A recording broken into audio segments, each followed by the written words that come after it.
Good morning, everyone, and welcome to the Gas Resource Management Working Group number 4. My name is Isabella Nicosia, representing ISO Stakeholder Affairs, and I will be helping out with the WebEx portion of today's meeting. I'm also joined on the line by our facilitator, Mark Richardson. Before we get started, just a couple reminders. You will find the discussion paper along with the presentation we'll be sharing today out on the Gas Resource Management webpage. You can get to that page by going to kaiso.com. And then on the Stay Informed tab, if you click on that and go to Policy Initiatives, that'll take you out to our main initiative landing page, and then you'll be able to scroll down and see Gas Resource Management, and then those two documents will be the very first two documents posted to that page. You may have noticed that there is a slightly new pre-registration process required to join our stakeholder meetings. And this is going to be required for all future stakeholder meetings in order to receive a link to join the meeting. So the link to pre-register is available in the meeting notice and on the ISO calendar. So those are provided to all of you usually at least a week before the scheduled meeting. And we're doing this because a recent update to WebEx disabled the ability to view the list of meeting attendees. And we know that that was a highly valued aspect of WebEx for our stakeholders. And so to maintain transparency on our stakeholder calls, this new pre-registration process will allow us to provide the list of meeting attendees to you all during the call. So we'll pull that list in about 5 to 10 minutes here, and then I will share it with you all in the chat. So keep an eye out for that. And then this call is being recorded for informational and convenience purposes only, so any related transcription should not be reprinted without the ISO's permission. And then if you need technical assistance at any point during today's working group, you can send a chat to our event producer. Our event producer today is Michelle. And then we will be pausing for questions throughout today's working group. And so if you connected to audio through the computer or in the WebEx and use that call me option, you can raise your hand located by using the raise hand icon, which is located at the bottom of your screen. If you dialed in separately to the meeting, then you'll need to raise your hand by pressing #2. So we'll keep an eye on the phone lines and then the hand cues as well. And then just a reminder to please state your name and affiliation before making your comment. And then you can also send your question through the chat to either me directly. Again, my name is Isabella Nicosia, or you can send it to all panelists, and we'll keep an eye out for those today as well. So before I turn things over to Mark, it looks like we do have a hand in queue. So let's go ahead and unmute Marlon. Apologize, I do believe that hand was inadvertent. No worries. All right. I'm going to turn things over to you, Mark. We'll get things started. Fantastic. Thank you. And just to confirm, you hear me okay, Isabella? Yep. All right. Well, good morning, everyone. I really do want to just kind of take a second and thank everyone for their time and engagement in this initiative. You know, I understand as we kind of walk through today's slides, some of it may seem a little redundant, but really we want to make sure we, the ISO, fully understand each particular issue. We make sure we kind of talk about the various data points behind those issues and really get feedback from the stakeholder community as to what other information is needed to kind of further illustrate that issue. So I will be calling on ISO SMEs, policy experts, and things like that during today's call. So I really hope for a robust conversation. So this slide here is kind of meant to represent working group progress to date. Problem statements, we kind of put a done there, and by no means does that mean problem statements are finalized or anything like that. It doesn't mean that we can't add more issue statements as we kind of continue working through this process.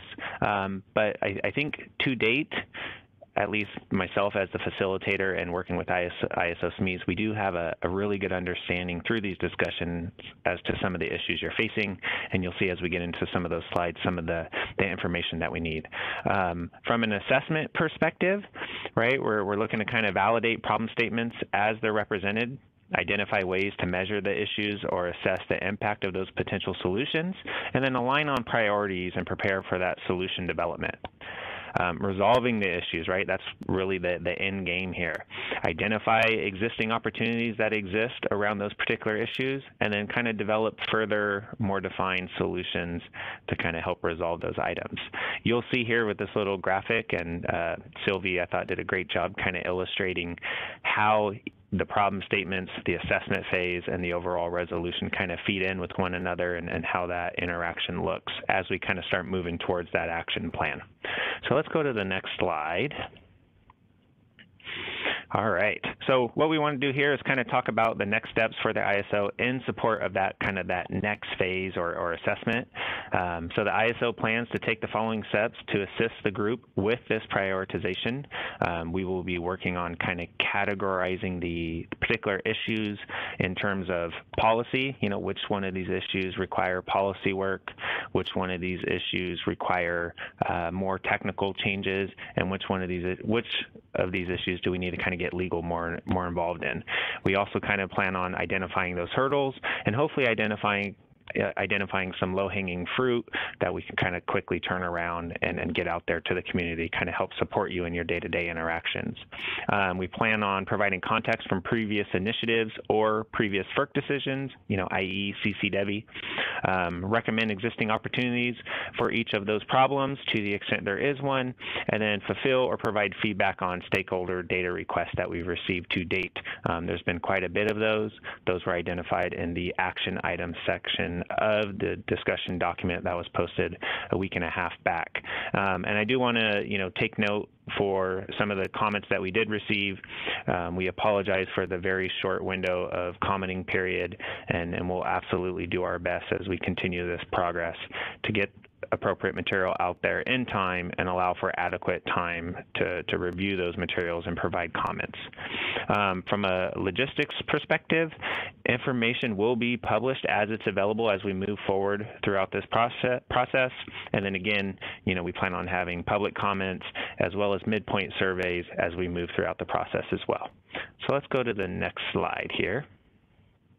All right, so next steps. Today we're going to be identifying action times for each problem statement.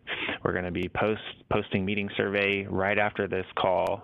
We're working on those particular questions, and we wanted to make sure we had an opportunity to take today's feedback, and to the extent we need to add more survey questions, we'll be doing that. The plan is to really kind of start focusing on prioritization of those issues, get a sense of how important they are for the various organizations out there, so we can really kind of get a sense of which ones to focus on first. The plan in November is to get that action plan produced. That will be kind of representative of the data requests that we've received to date, so we'll be ensuring we kind of include that information as well as that categorization of those particular issues. From that action plan, I didn't want to necessarily put a date on it. I don't want to rush it, but I do want to kind of maintain momentum as we continue moving throughout this process, where we're actually going to start discussing those data analytics that were requested, taking a look at the data and determining, hey, is this really the issue here? Or based on that data, kind of make data-informed decisions and things like that, as well as diving a lot deeper into that solution space around some of the potential solutions that we're going to be talking about today. So there will be an opportunity for that as well. Let's go to the next slide, please. All right, so I do want to thank EDF and PAC for providing comments in that very short window there. The general feedback that we heard was around, you know, there's a need for more clarity around the manual and automated reference level change request process, you know, particularly timing, data requirements, when to utilize which, as well as the associated reasonableness threshold. More advisory schedules to help inform gas procurement decisions, gas system limitations and utilization of constraints within the market around those gas system limitations. At a very high level, that's kind of the general feedback we've received. Those comments are now made public, so to the extent you haven't had an opportunity to review those, by all means, go ahead and go out there and do that. They're out on the policy initiative page. Items to consider and understand when discussing solutions. So this was also raised through comments, and I think it's a really good point. So I wanted to make sure we kind of highlighted that before we dive into these issue statements and potential solutions on these upcoming slides. So enhancements to the market optimization versus what the feasibility is given the associated market publication deadlines, right? Obviously, things take time to run behind the scenes. What are the trade-offs there? To the extent more data is made available, what's the accuracy of that data based on the associated inputs at that time, right? Are bids represented in the market for that particular run at that point in time? Things like that. How accurate are the forecasts? All of which we'll get into here in a little bit. And then improvement of procedures and processes versus time and effort required to improve those procedures and processes. Let's go to the next slide. All right, so today, here's something we will keep in mind. I went ahead and printed it out here. That way, as we go through each slide, I'll kind of utilize these points to bring up and to help kind of foster discussion. But we're going to be wanting to identify details or clarifications to improve the problem and/or issues captured to date, identify any information or data needs to help further define that problem, any questions that the stakeholder community has or the ISO SMEs have on these various slides around these issues. You know, I encourage everyone to speak up. I will be, just again, heads up ISO, I will be calling on you after each slide to see if you have any questions for the audience. Start talking about identifying measurable outcomes, impacts, and associated analysis, and then provide clarity on existing functionality and potentially illustrate where it comes up short today. So let me pause there real quick, Isabella, and see if there's any questions before we kind of start getting into the meat of today's discussion. All right, so as a reminder, if you called in through the WebEx, you can raise your hand by selecting the raise hand icon located at the bottom of your screen. If you dialed in separately, you'll need to press #2. Michelle, do we have anyone on the phone only line? There are currently no raised hands on the phone only line. All right, let's dive in then. The fun begins. Next slide, please. All right, fantastic. So challenges expressed to date. And what we've done here is try to kind of call out which main topic area this particular issue statement or problem statement is associated with. So this one is associated with the alignment of the gas and energy markets. And here's the kind of proposed statement. Participants do not have enough certainty in the accuracy of the 2-day ahead advisory schedules and forecasts to confidently utilize this information as a procurement target for gas in the more liquid, timely nomination cycle. Now, what has been identified to date has been, from a data need perspective, is inputs to the D+2 run and associated timing of those inputs. So, which forecasts are utilized? When are those forecasts captured? Are there any, is there any outage related data captured?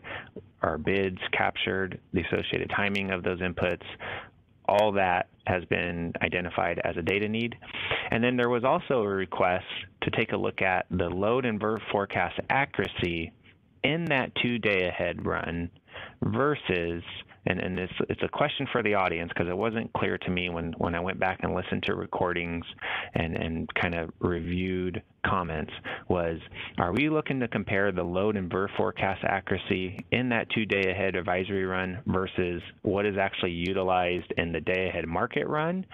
Or are we looking to compare that to what actually materialized in real time? So almost like a after the fact validation of how accurate was that forecast 2 days out versus what actually happened. So I would definitely like to see what the stakeholder feedback is on that.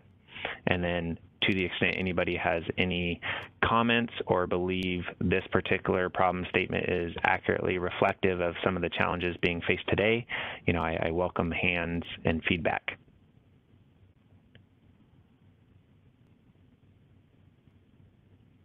Any comments on this one from the community? Thank you, Stuart. Stuart from LA, go ahead, sir.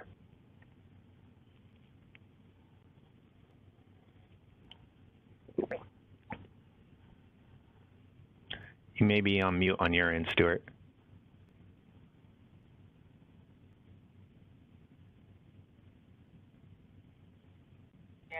may be double muted. Your line is unmuted.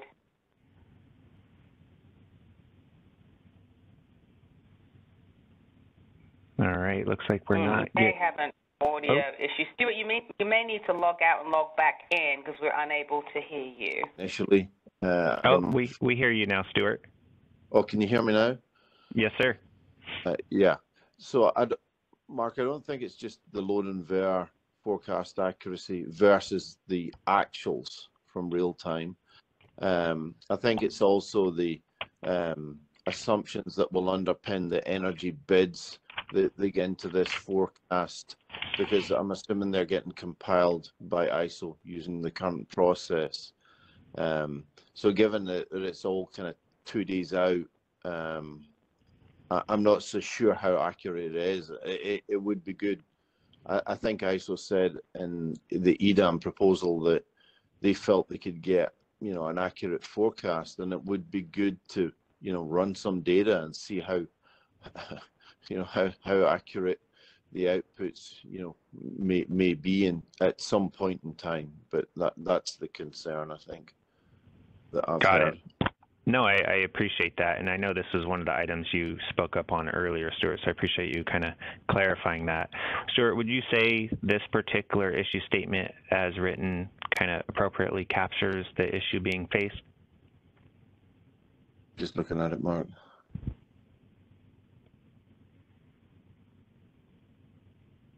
Yeah, pretty much, yeah. Awesome. Thank you. And then I know there's been conversation, and well, let me, before we get into the potential solution that has been raised, is there any other feedback from the community on this, or, Sylvie, Danny, Milosh, do you guys have any comments on this from an ISO perspective?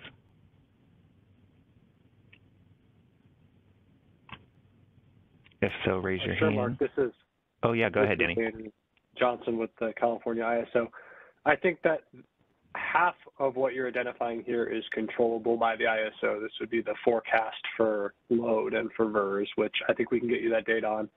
What I see kind of missing here is what are the assumptions we're using on the resource bids that are also going into this pre-day ahead market advisory run, because I think that will largely determine the eventual dispatch that you're trying to predict. And so I think we need help from stakeholders on figuring out what set of bids we're going to be using in this type of solution. Yeah, no, that's a good point. And I see Sylvie with her hand up, so let me go to Sylvie next, and then we'll go back to you, Stuart. I agree with Danny. It would be helpful to know what other sources of uncertainty exist outside of CAISO, but also what a good target or how much certainty are we willing to tolerate. 2 days out, there's absolutely going to be uncertainty. So what is success in terms of minimizing that? Got it. I think those are all good potential survey questions to the extent individuals don't want to opine on that. But let me go to Stuart at LA, then I'll go to Michelle at LA. Yeah, thanks, Mark. And I don't know the answer to Sylvie's question, but certainly something worth contemplating. But I do share the same concern as Danny. There is no requirement to compel bids in the 2 day ahead or in the tariff. Mm-hmm. So my assumption is CAISO's coming up with these bids, and I don't know how CAISO's going to do it. Quite honestly, certainly at the inception, and had to have bids at different times of the year. So that's definitely something that needs to be explored by ISO, to say, do they have the data that's needed? Because that was my concern when we looked at 2 day ahead in the EDAM design. Right. I mean, is it a matter of, quote unquote, copying yesterday's bids and utilizing that, given its advisory? I think those are all things to consider. Michelle, let me go to you.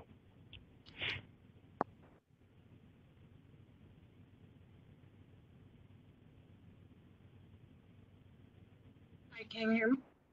Yeah, go ahead, Michelle. Good morning.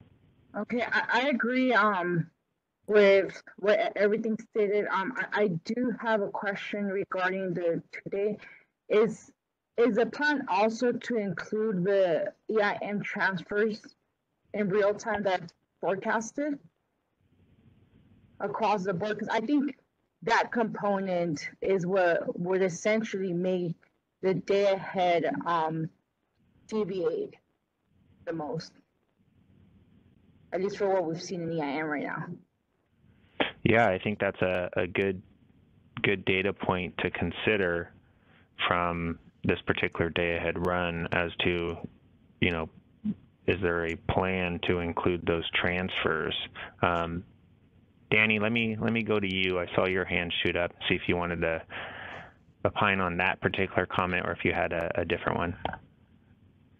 So I have a couple comments I think I can interject. I think our standard process for the bids we'd use would be to either use the prior day or a like day, like if you're going into a week then, to inform the day ahead or the advisory run. But I think that's where the opportunity to maybe enhance this process is. The ISO doesn't require bids for this advisory run, but to the extent that stakeholders think that there's a value in having an advisory run to inform their gas procurement, I think it creates a natural incentive for them to provide more accurate and updated bids to enhance the accuracy of that advisory run. And then I think on Michelle's question, I'm a little bit confused.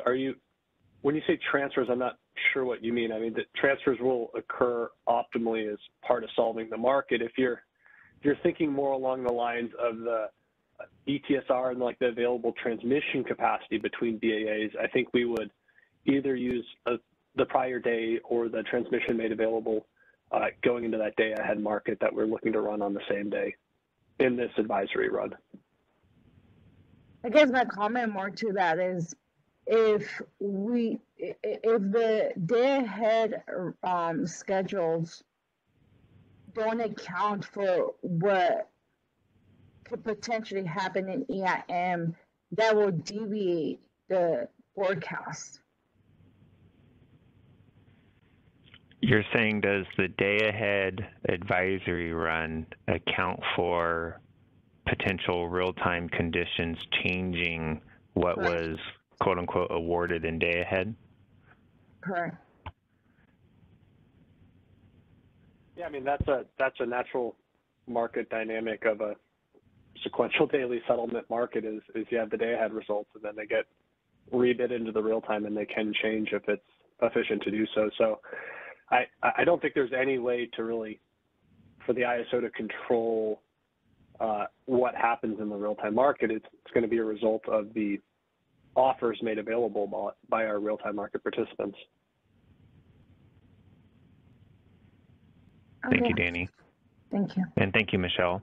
So maybe before I go, or you know what, let me go to Stuart again, and then what I'll do is I'll kind of tee up this potential solution here and see if we get any other interest.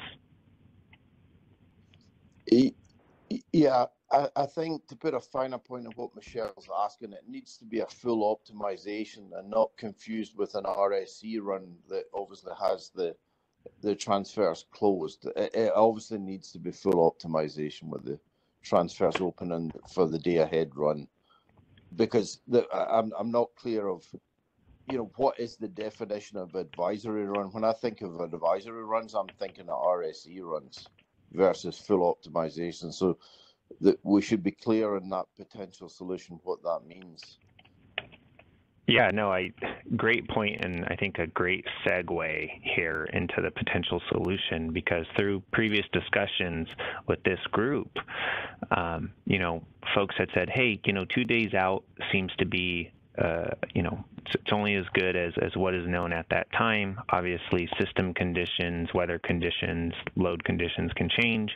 So as a result of that, you know, the original conversation was, hey, maybe we have a 5 a.m. advisory run the day of, prior to those bids being due by 10 a.m. And given the fact that we would have that early morning advisory run, which quickly moved to 4 a.m. to allow more time for gas procurement activities to happen, is to actually kind of do a I'm gonna air quote, pre-day ahead run, which would essentially utilize all the same inputs as that day ahead run would utilize at 10 a.m. based on the inputs that are available in the system at time. And I think that's what you're getting at, Stuart. And I think that's where we, the actual run would not essentially, kind of lock BAs within their own area, not taking into account transfer capability and things like that. So good segue. And that kind of leads us to that first solution where participants, there was conversation between 5 a.m. and 4 a.m. I think everyone coalesced around 4 a.m., allowing more time for gas procurement activities.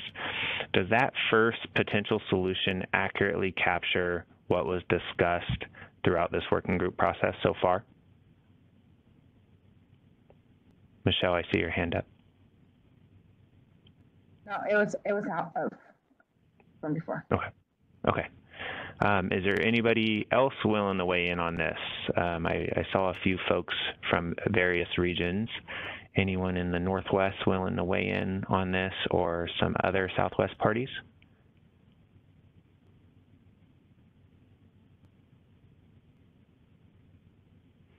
All right, not hearing anything. Danny, Sylvie, did you have any questions or any other information needed based on that first potential solution listed there? And maybe confirm my understanding of it would be a pre-market run, essentially? Go ahead, Danny. Yeah, I've always envisioned this, Mark, as a full optimal solution for the entire market, because I think to Stuart and Michelle's point, that's going to give you your most accurate prediction of expected dispatch and or awards, which eventually will lead to dispatch and fuel usage. Got it. Milos, I see your hand up.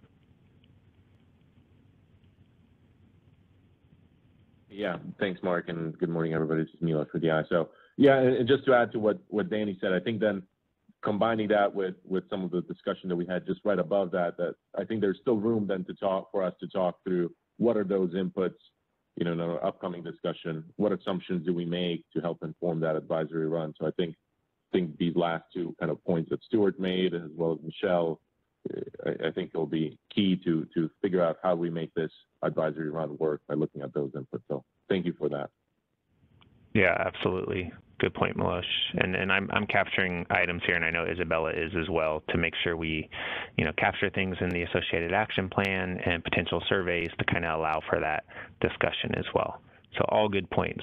And then one thing I also wanted to add here, and I do have a question mark here because I want clarity from the community for any individual that made this particular comment, or at least agrees with this, is another potential solution was to provide a fuel burn advisory. And the question is that fuel burn advisory in MMBTU? And, because obviously that associated BAA would know their fleet, their associated heat rates, and all that fun stuff much better than, say, the ISO market would. Or did you want that provided in megawatt hours? And what does that actually look like? So if anyone's willing to opine on that, I'd appreciate it.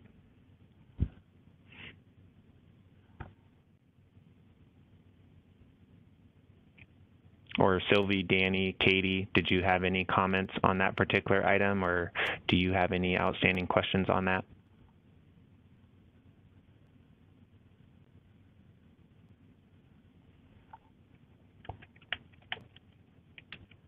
All right, I see Danny with his hand up. Yeah, no, I don't have any anything to add on this. I would just want to better understand what market participants are looking for here. I think our initial leaning would probably be to provide advisory schedules, which then the market participants would be able to convert to fuel requirements. Got it. Thank you. All right, anything from the participants?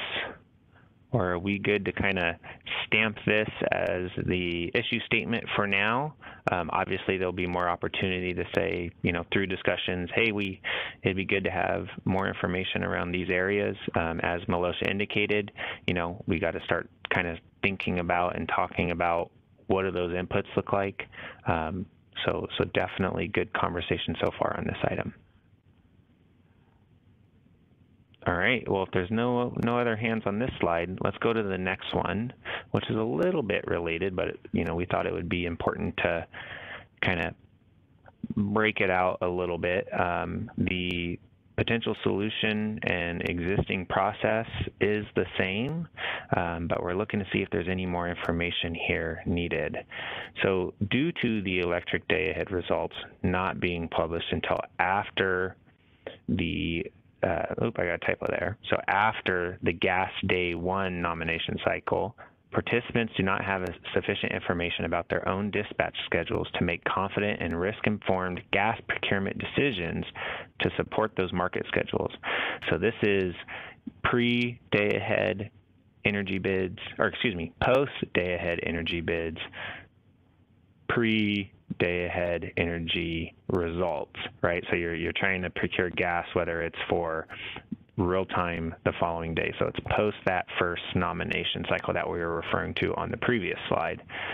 Are there is this captured correctly? Because again, this is my attempt at taking all the feedback we've heard to date and formalizing some of these draft issue statements or proposed problem statements. So one, I want to make sure it's articulated correctly here to really identify what that challenge is. Again, after the timely cycle, before day-ahead energy results are published, is this an accurate statement? So, whether it's LA, PAC, someone in the Southwest, do you guys have any comments or feedback on this issue statement as captured?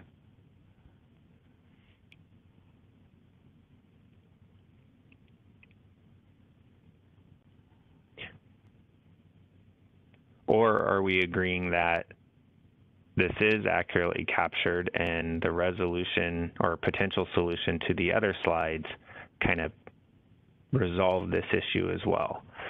Sylvie, thank you. Go ahead.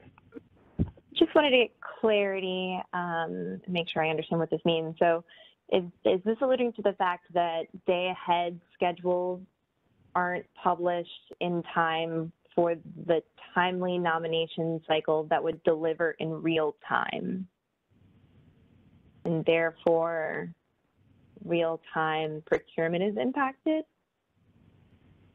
Yeah, no, good clarification question. I see Joe with his hand up.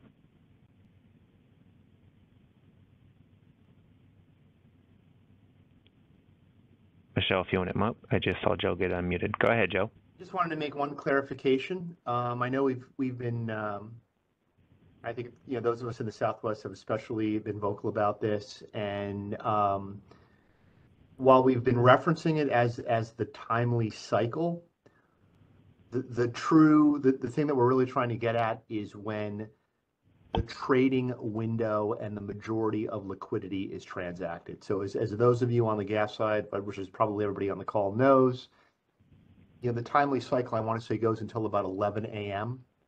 For scheduling, 11:30. But the trading window is typically on Pacific time and maybe 4:30 to 6 a.m., give or take. And that's really the issue. So we're trying to get some intelligence on what next day gas burns will be while that trading window is open and there is liquidity to procure. So, like I said, I just wanted to make a little bit of a clarification in case someone. No, I appreciate that. Time the cycle. No, for sure. I appreciate that. So with the proposed solution here, a 4 a.m. pre-market run, I'll term it just for points, just to help us in this conversation. Are you saying that 4 a.m. pre-market run would help give at least SRP and those in the Southwest that face this issue more certainty into what those day-ahead results would look like, and therefore provide a more informed gas procurement decision when there is liquidity available? And by advisory, and based on what you said here in the potential solution, it would depend on how close that advisory run is to the final run, if you will, that would typically be coming out in the afternoon. But using the same inputs as you listed here, I mean, maybe it's a huge assumption. I'm going to assume that they'll be pretty close. So if the advisory run is close to the final run, then yes, it would be extremely helpful. Otherwise, to some degree, you're just flying blind. Got it. And one of my, and you just triggered a thought here, Joe. One of the questions that we're going to be asking on the survey is, because, you know, this may be sensitive information, is what percentage from a gas fleet perspective is gas procured in this timely cycle versus waiting for those results to come out and then entities are attempting or well, it varies by entity, but in the Southwest, in Arizona, I'm going to say anywhere between 80 and 95%. Awesome. 80 and 95. Wow. Okay. 80 to 95, yeah. Thank you. All right. I see several hands come up. Good, good. Stuart, you were first, and then I'm going to go to Sylvie. Yeah, I think just based on Joe's point, I think it's good to have the schedules, but also an MMBTU forecast to go with that. That may be helpful given, you know, if you think of that short trading window, and as Joe says, you're trying to, you know, 80% of whatever of those purchases done. So leaving, you know, not that much for when the real schedules come out, but probably both schedules and an MMBTU forecast. I think that's what would be good, because over time we can track that MMBTU forecast, see how accurate it ultimately is, and then, you know, we're going to go for 75 or 80% of purchases based on, you know, that forecast. So that would be a quick measure that the traders could use. No, that's good feedback there. So I heard, on top of this quote unquote advisory pre-day ahead run, a MMBTU, you know, burn advisory, I'll call it, and that might not be the best term. We could work that out later, but would also be beneficial from a whole at the BAA level, right, Stuart? Not necessarily in different zones and things like that. Yeah, at the level that, I don't know if it's all at a BAA level, an SCID level, maybe. Okay. Good stuff. All right, Sylvie, let me go to you. Your hand went down, but I don't know if that means your question was answered. I'm good. Thank you. All right. And I believe I saw, was it Andrew? I had a gentleman by the name of Andrew with his, oh, there it goes. Let me go to Andrew next. I'm going to come back to Joe, then Paul. From Idaho Power, and I'm sorry I'm not as informed on this whole process as everybody else, so I appreciate it if you guys would bear with me with some of my questions. But I, you know, before Stuart jumped in, I would also like to express that it would be nice to see a burn advisory run in MMBTUs, and you know, Idaho Power as well. We purchase most of our gas in the timely markets and find you know, less liquidity in the evening or intraday cycles. You know, and I think probably Darren expressed some sentiment, you know, on our last call, Darren from Idaho Power, that, you know, for us in the Northwest, it's become increasingly challenging to manage our gas supply on, for example, Northwest Pipeline that is at times flush with gas, and we're constantly under, you know, entitlement periods, or, you know, whereas California calls it OFO, where, you know, we just have to manage our gas supply within certain tolerance bands. And the thing that has me concerned is where we get a advisory run early in the day. You know, oftentimes our load serving side that publishes our gas schedule for, you know, power generation waits to see, you know, where the power markets trade before advising on how they're going to run gas. And sometimes those power market trades it can trade, you know, between I guess 8:30 or 8 and maybe 9:30 Mountain Time. It just feels to me like there may be a disconnect between the EDAM advisory runs and then what happens in the afternoon with the actual run schedule. And my concern is, how is Idaho Power going to manage that given the tolerance levels for entitlements or OFOs on Northwest Pipeline? I hope I expressed myself clearly, or yeah, no, I think I followed that. Yeah, no, I appreciate that. And just to confirm, you said, you know, at least in the Northwest, you guys procure most of your gas in that timely cycle. Would you say it's in the range of what SRP stated, you know, 80 to 95%, depending on the day? Under normal conditions, I would say that that's the case. Okay. You know, during entitlement periods with Northwest Pipeline, we do find ourselves having to buy, you know, intraday gas. It's just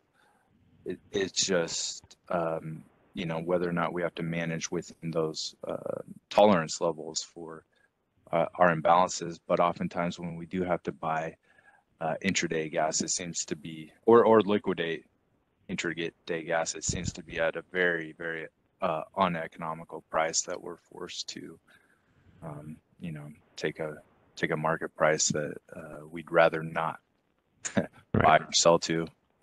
Right.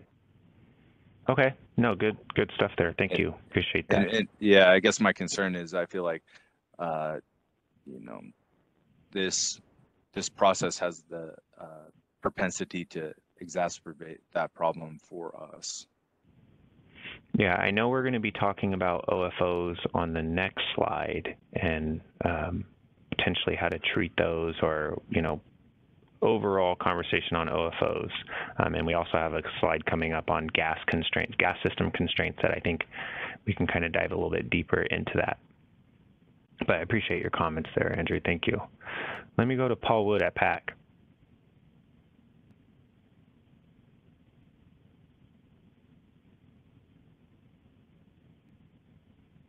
Well, I'm unmuting your line, so you're unmuted. Go ahead.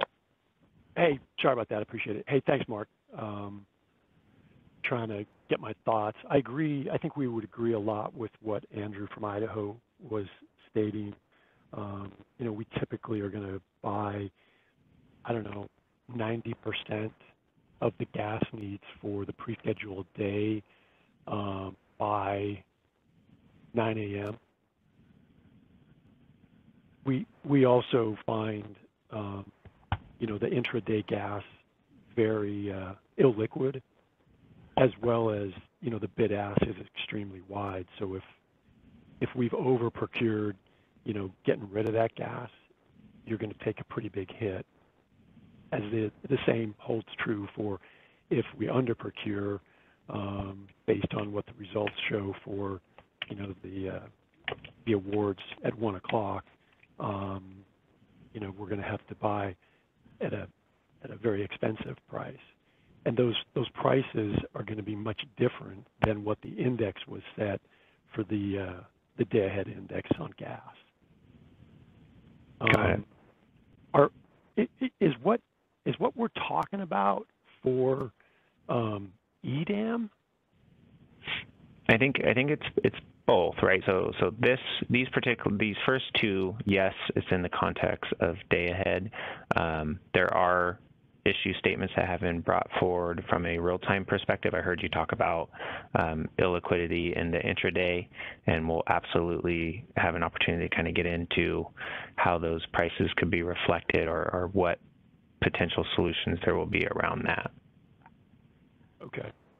And then my other comment gets to perhaps what Stuart was getting at when you were talking about the MMBTU on a BA level. I don't think that works well for us because of the third party. I mean, we need to know for our own resources, you know, what we're going to need. And we'd also like to see, you know, like a D+7 advisory run. So, okay, so that's interesting. So the D+7, you're looking for, and I know today, and by all means, ISO SMEs hop in. I know we have a 7-day ahead run that gets published, and kind of shows potential commitments and schedules and things like that. But what I think this is the first I've heard this on this call where, hey, instead of, we're not looking to eliminate that 2-day ahead run. We're looking to introduce a 4 a.m. run the day of.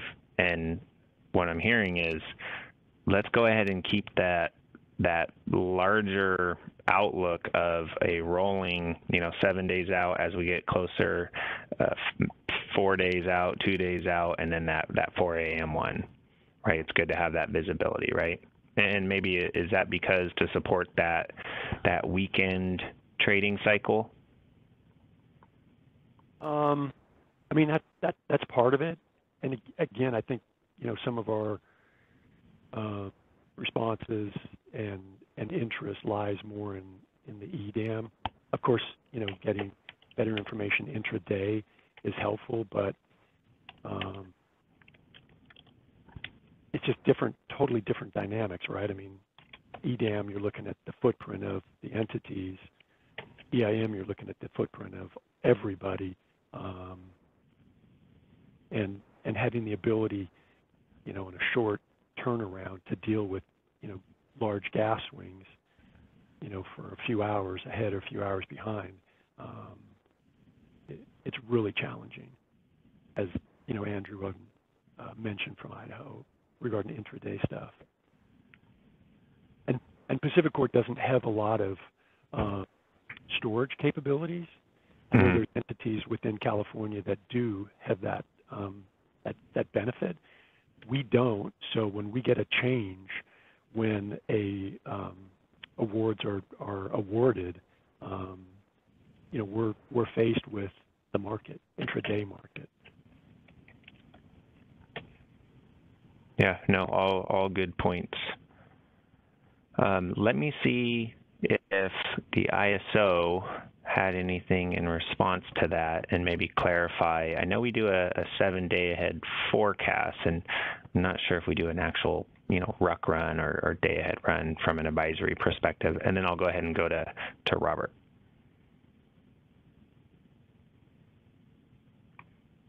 Go ahead, Danny. Yeah, Mark, I just wanted to follow up on the advisory run. D2 is the longest lookout thing that we publish. I think when you start getting into the D7 timeframe, it's kind of algebraic looks at what's the CAISO's expected capacity position against forecast load, not a market optimization. Got it. No, that's good clarity. Thank you. All right, let me go to Robert.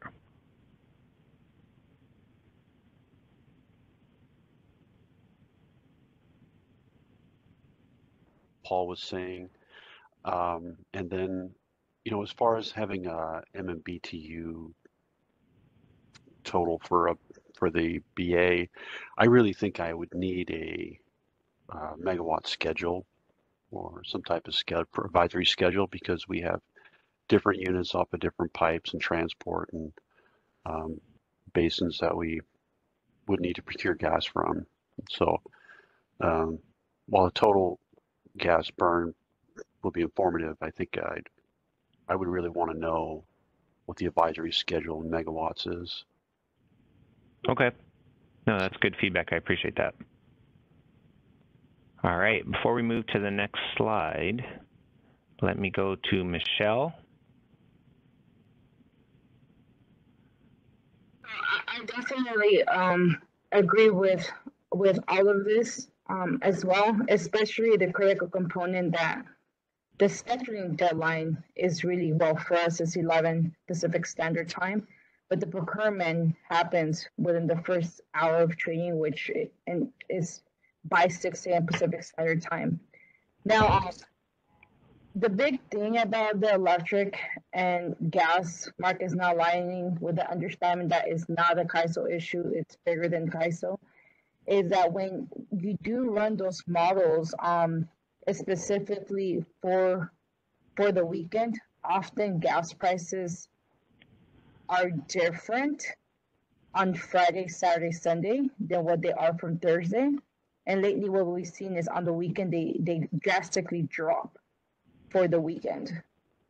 So that's kind of one thing that we would like to keep in mind when we're running this models, especially on Saturdays. They've already traded before they have a real indicator of what the gas prices are on the energy side. So today, let me just pull on that a little bit. To the extent the price changes, and Katie, correct me if I'm wrong, that gas price is captured for the Friday run and then is utilized for Saturday, Sunday. You know, with the capability of bidding between 0 and 125%, does that not allow the appropriate flexibility, Michelle, to reflect those costs accordingly? Well, I think more than anything is you might be doing trades that are truly not economic based on the model. And obviously, I don't think that's a CAISO solution. On Thursday, they're trading for Saturday, utilizing Friday's gas prices or forecasted gas prices. But you don't really get a true indicator of what the pricing for Saturday, Sunday, Monday are until Friday morning. And got it. I'll give you an example. What we've seen the last couple of weekends, specifically in the SoCal market, is on Friday is pretty high, but then it dips very low for Saturday, Sunday, Monday. So if you're utilizing that higher pricing forecast from Friday, the model might actually tell you that it's cheaper to purchase energy versus dispatch a certain resource. But once a gas trades, it might actually flip. Right now, there's no mechanism to try to model it, and like I said, it comes because this markets do not align. Got it. Appreciate your comments there. ISO team, did you have any response to that before going to the next slide? I think, you know, through conversation, I think this issue, based on how much engagement we got on this one, I think it appropriately articulates the issue being faced, and we've heard a few items around that. So if there's no further comment from the ISO team, I'm going to say let's move on to the next slide. Definitely good conversation so far. Not seeing any. And Robert, I'm not sure if that is a old hand up or Michelle. So, nope, I just saw Robert drop. Oh, go ahead, Robert. Oh, it was an old hand up, so I'm okay. not sure how to... All right, no problem. Okay. All right. Good conversation so far. So let's move on to the next one here. And again, let's continue asking ourselves, you know, the same questions, right? Identify any details or clarifications we need to kind of improve this particular issue captured. What data is needed to kind of help further illustrate the problem. To the extent the ISO SMEs want to weigh in on background and context, please do. And then see what existing functionality exists. And to the extent that is still an issue, let's talk about where that existing functionality comes up short. So the first question is, does this issue as captured articulate the problem correctly? And here it goes. So this is around cost recovery. The reference level change request processes are overly burdensome because the automated process can only be submitted for one resource at a time. The 8 a.m. deadline to submit a manual reference change request conflicts with other external trading activities. These restrictions limit their intended usefulness for cost recovery. So existing process, and what I've done here is kind of try to capture some context based on what we've heard, as well as capture some existing processes, right? So as many of you are aware, the manual reference level change requests are due in city by 8 a.m. The automated change requests are due by the applicable deadline for the day ahead and or real-time market that you're looking to submit for. Going back to some comments that were provided on this last discussion paper. It looks like there's an opportunity to provide clarity on when it's appropriate to leverage each one of these particular items, and if they're required to, do you have to submit an automated request first versus a manual request, or can you jump straight to a manual request, right? I think there's an opportunity to kind of help clarify that overall. And then from context, what we've heard through discussions is actual gas costs may not be known at the time that a manual reference level change request is required to be submitted, or an automated change level request, right? So you don't know what you're trying to reflect there. The 8 a.m. deadline was established in CCDEVI due to market processes, and the kind of going back to trade-offs was, once that manual reference level change request is processed and provided back to the entity that's the one submitting that bid, it allows them essentially roughly an hour to take a look at those new costs that are getting calculated based on what they've provided, and then get those costs reflected in their bid prior to submission. And then lastly, we've definitely heard this quite a bit, submitting per resource using that automated process takes too long. So first, does this issue statement, problem statement appropriately articulate the issues that have been voiced on this topic to date? Keeping in mind that the next slide is going to talk about, I believe, the reasonableness threshold being too low. So let me pause there. Stuart from LA, thank you, sir. Mark, I don't know if it's possible to automate the manual process in some way, or put some automation to that process. Not only, submitting it, not only submitting it individually, not only submitting it by the deadline, but is there ways we can actually automate that in some fashion and bring it nearer the existing, what we call the automated process? That's just something I'd like to explore. Yeah, and I think that's a good question, and I'm actually going to pose that comment on the next slide, Stuart, because I think at least, and Katie, I see you on the line here, feel free to jump in and correct me if I'm wrong, but my understanding is leverage the automated process, and to the extent that reasonableness threshold, which we'll talk about on the next slide, isn't enough to get you to reflect those costs, then participants are encouraged to use that manual reference level change request process. So I think the comment around automating the manual process ties back into, well, that's what the automated process is, but the next issue statement we'll talk about is, in that automated process, is that reasonableness threshold too low, which is kind of resulting in individuals having to leverage that manual process. Right. That was a mouthful, exactly. but I think I followed you. Okay. Yeah, I want to make sure I'm on the same page. All about the reasonable threshold at that point, right? Otherwise, you could fully automate it. Yeah, agreed. Okay, thank you, sir. Sylvie, go for it. Well, I feel like you wrapped that up so nicely. But we'll be sure to put a little bit more of the policy background into the action plan so that stakeholders can follow along with the intent of these processes. But the automated process is intended to accommodate whatever necessary changes have to be made. So if that's not working, it would be really helpful to know, and that would be a slightly different problem than manual reference change. If the automated process does work, it would be helpful to know what the manual reference change process is being used for and how often that is it's falling outside of the intent of the automated process.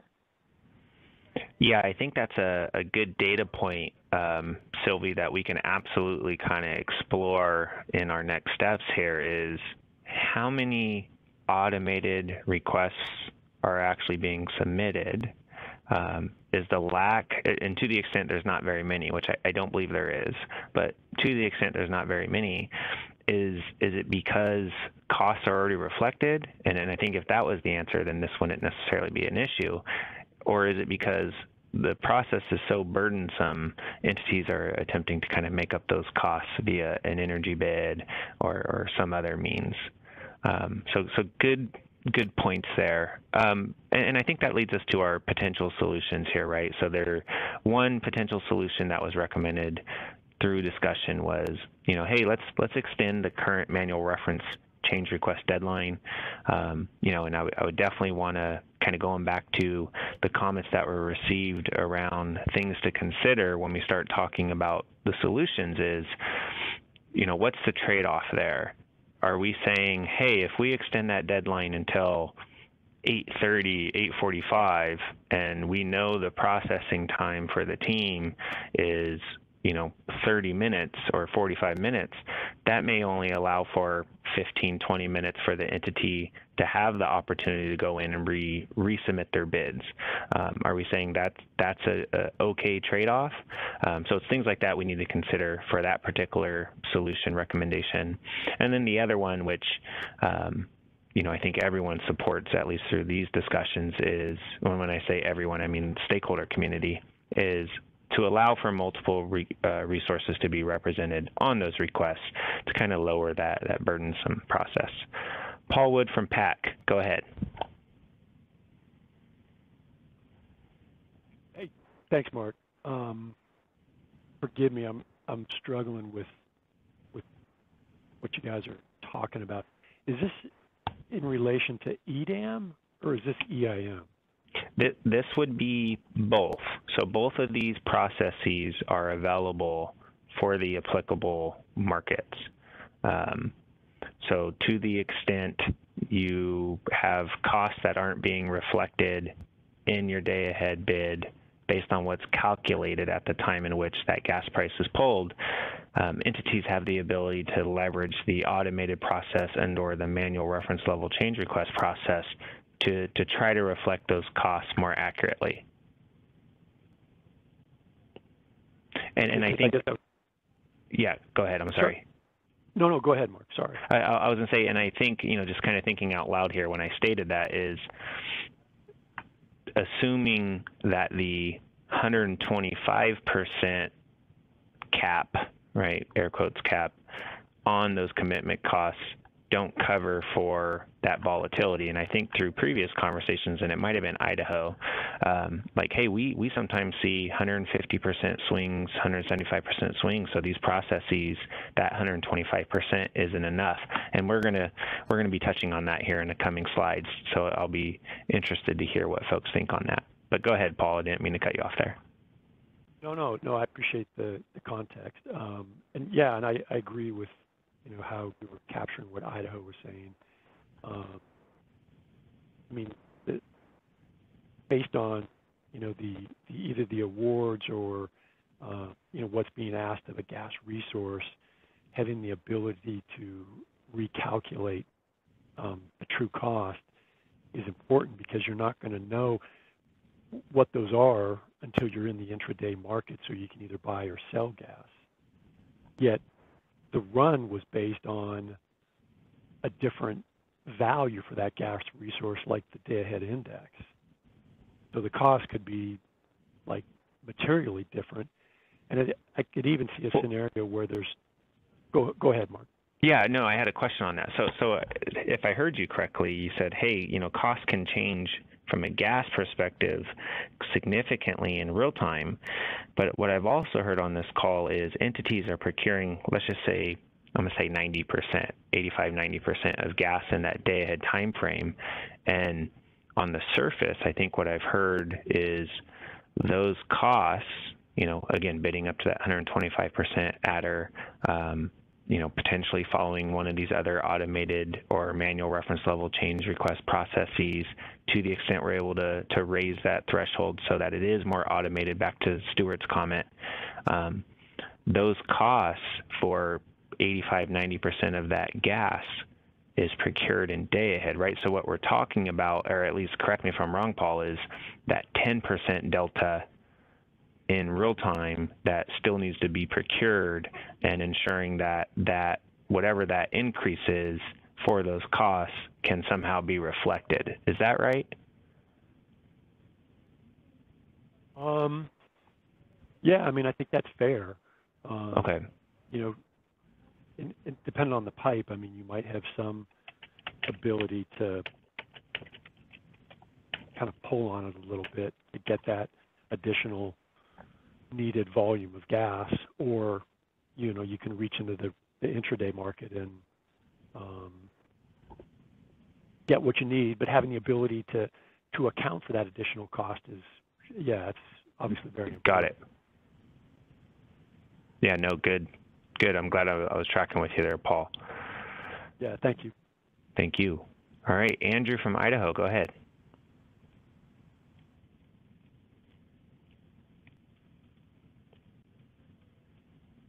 If you wouldn't mind unmuting his line, Michelle. Thank you. Mark, this is actually Andy's alter identity, Darren talking. I couldn't get registered, so I'm under him twice. So I apologize to everybody. No worries. One point to note here amongst this conversation is, and I think everyone does it the same way primarily, that there's going to be a significant herd mentality, which will create that discount or that price erosion or that price escalation. Everyone's going to be on the same side. If we're all doing the same thing, we're all going to be impacted by VAERS and all these influences, these fundamentals similar in a similar manner. And so when we're liquidating, there's going to be a fire sale, and it's not going to be just Idaho. It's going to be PAC. It's going to be SRE. It's going to be everybody. That's going to, I mean, that creates pricing evolution, which could be significantly greater than what we're talking about. You know what I mean, as far as the ability to get recovery and what we're thinking. And I'm talking about in both markets, from, you know, what we're doing in EDAM to what we're doing in EIM. And I really feel like, you know, we're under the gun already as end users. When we're having to make these moves due to liquidity, this will only make that more pronounced, that price escalation or price erosion. So just something on my mind, and want to chime in. And actually, if no one agrees, that Andy said it, not me. Appreciate that. Any reaction to that comment from the ISO?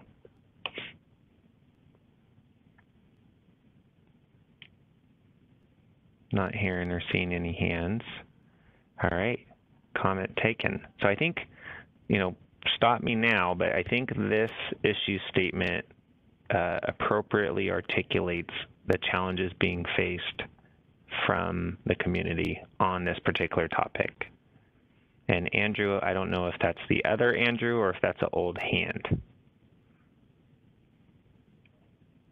It's Darren. I'll take my hand down. Thank you. Oh, thank you, Darren. All right. Well, with that, let's touch on the other one, because it's definitely related, and I do have some questions here that I kind of help spur a conversation going back to Stuart's and I's back and forth there. So the reasonableness threshold used to assess the automated reference level change requests are too low given the increasing volatility in today's gas market. So we've heard there's more OFOs today compared to when this reasonableness threshold was established. I think it was back in CCW. I'm not going to quote the year, 2016, 2017, somewhere around there. And then, you know, the existing process here, just to kind of help level set with everybody, and this helped me when I was framing this particular issue statement, was the automated reference level change request. And so that's the existing process, but the reasonableness threshold can be 10 or 25% depending on what days we're talking about. Michelle had made a comment about the weekends being a little bit more volatile, and I think that's when that 25% kicks in. Katie, I see you on. By all means, correct me if I'm wrong. But this is a CAISO calculated reference level value that accounts for a margin of fuel or fuel equivalent cost volatility. right, and is used to kind of help screen that automated reference level change request to determine whether or not it's going to be automatically accepted or denied, which would then push individuals to that manual reference level change request process. Suppliers are expected to submit bids based on cost expectations using contemporaneous, so that's a mouthful right there, information available to suppliers such as gas price quotes. If the adjustment request falls below the reasonableness threshold, the change is automatically accepted. So here, the potential solution that we've heard is modify that reasonableness threshold percentage to more accurately capture expected costs associated with that gas volatility.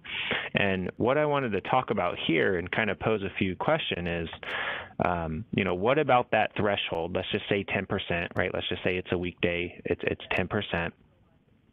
What about that threshold is not accurately allowing for that volatility? Are we seeing in that timely cycle gas volatility from a price perspective above 10%, taking into account individuals have that ability to bid up to 125% of their total costs, but the automated reference level adjustment is for the costs itself for the gas?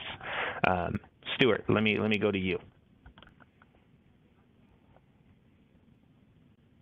Mark, I think one question I'd like to ask is, why is the reference level static versus being dynamically calculated each day based on the volatility with a cap of some kind?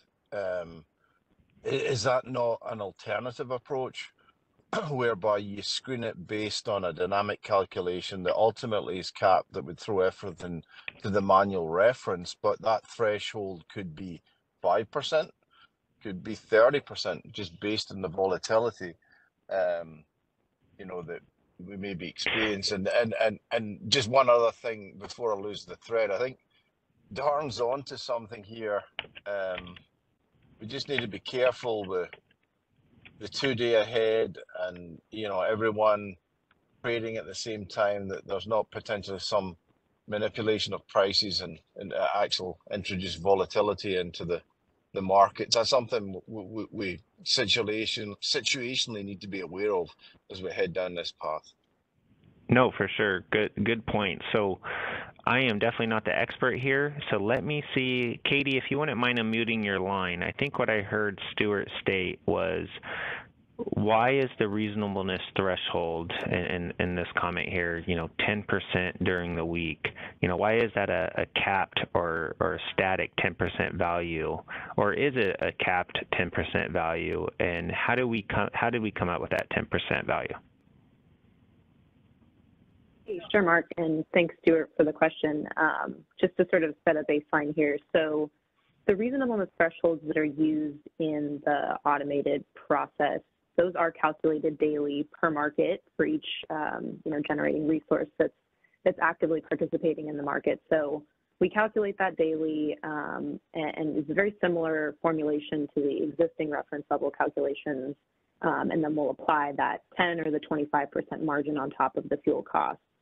I can't recall at this point, why we landed on the 10 or the 25%. That was something that was worked out in the CCW policy development process. But generally the idea is that on days where we're receiving an updated gas price, for example, on the weekdays we have gas trading regularly. That's not as stale of a price as, say, a weekend or a holiday. That's when we'll apply that 25%. So that's something that we just sort of landed on in the CCW policy development process, and that's how we have it implemented. Not sure if that helps answer your question or just provide some more context. No, I think it does. And maybe I misheard Stuart, and I'll ask Stuart to weigh in, but I think I heard you say we calculate it daily, and we essentially add a 10% adder there. I think what Stuart was saying is, why is it always just a 10% adder, or can that 10% adder be more dynamic based on gas system conditions? And Stuart, before Katie responds to that, please let me know if I'm off base there.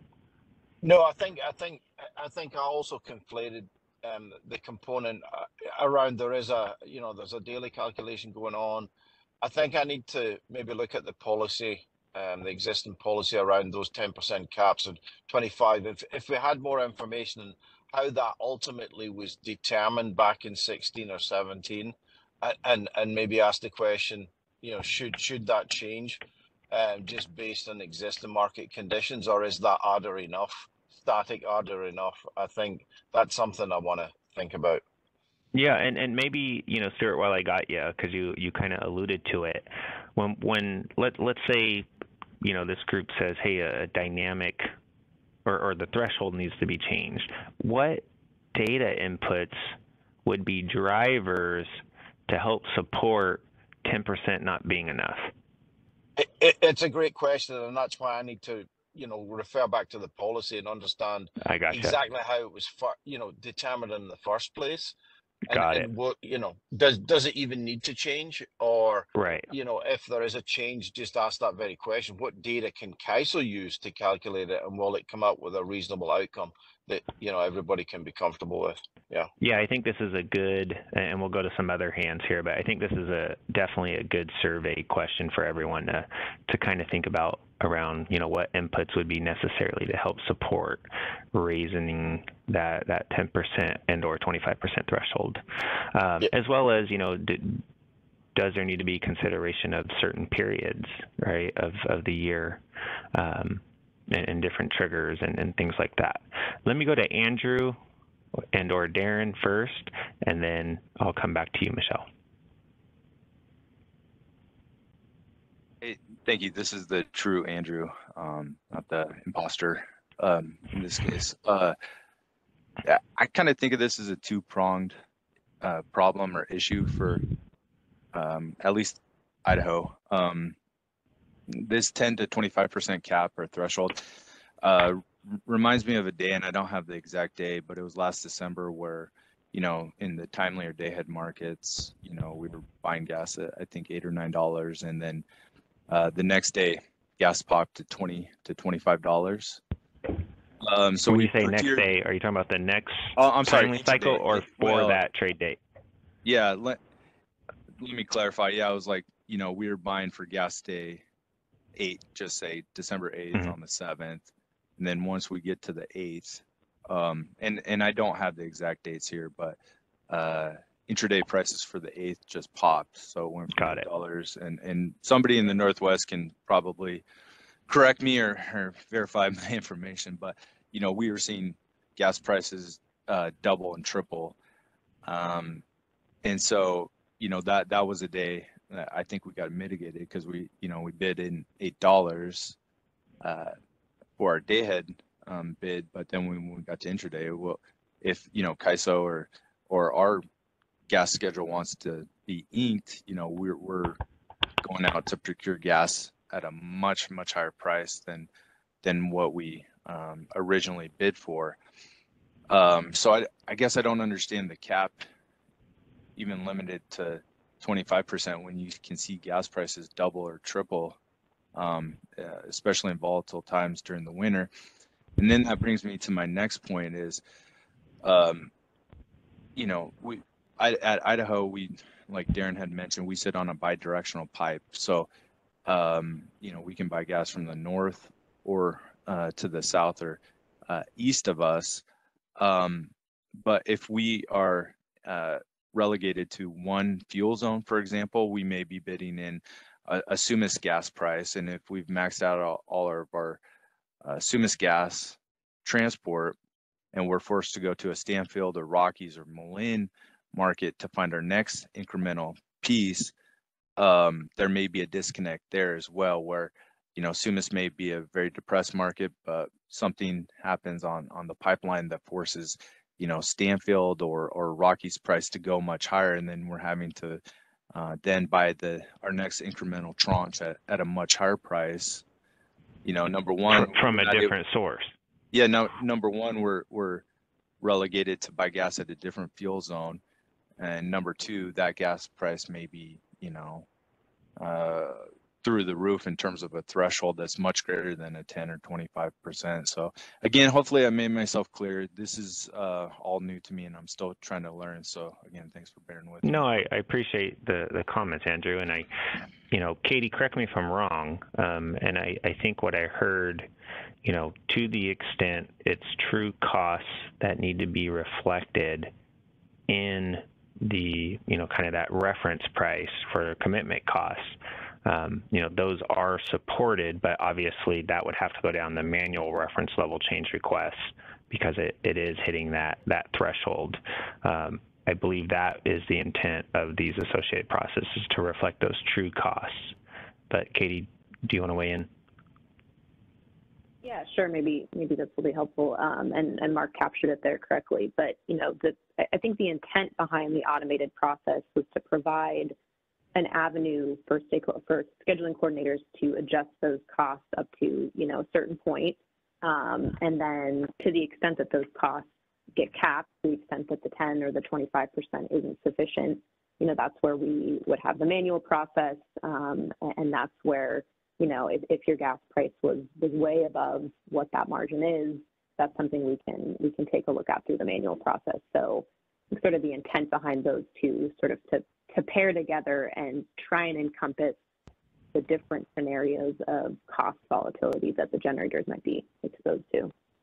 Got it. And I think the next slide will also touch on a point that Andrew made around, hey, we bought, we anticipated 90% of our gas and we bought it at $8.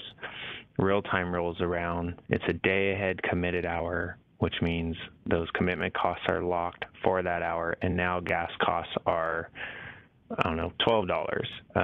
And we're getting inked in real time. How do we make sure those costs are appropriately accounted for? And that touches on the energy bid curve and things like that. Do you open up yourself for potential bid mitigation? And we absolutely touch on that bidding flexibility here in the coming slide. So all good points, Andrew. Appreciate it. Michelle, I saw your hand up. I appreciate your patience. Let me go to you before we go to the next slide here. That same example, but actually for this week, last week, gas at one of the hubs for day ahead was at $2.30, roughly around that. But when it came to real-time ID1, it was actually at $4.54. So I think that even though we have this reference request, I feel like something like that that's so manual and not automated is for things that will happen on a rare occasion. But when there's a high frequency, it should be automated, or that threshold should be updated. And I mean, things, if I heard correctly, this was back in 2016. In 2016, there wasn't this volatility that we're seeing today. Even if we talk about 2019, there wasn't this volatility with the gas prices as we're seeing today. There's a lot more constraints on the pipe. I know for LA, we do not have any storage. So whenever we have too much gas, we have to sell it off at a loss. Or the other way, if we get dispatched and we haven't acquired the gas, we have to go and procure it. That's when we have to procure gas in real time is when we hit these exposures of higher pricing, but then us having to deal with the challenges of how the system is designed. Appreciate it, Michelle. Anyone from the ISO have any comments here they wanted to weigh in?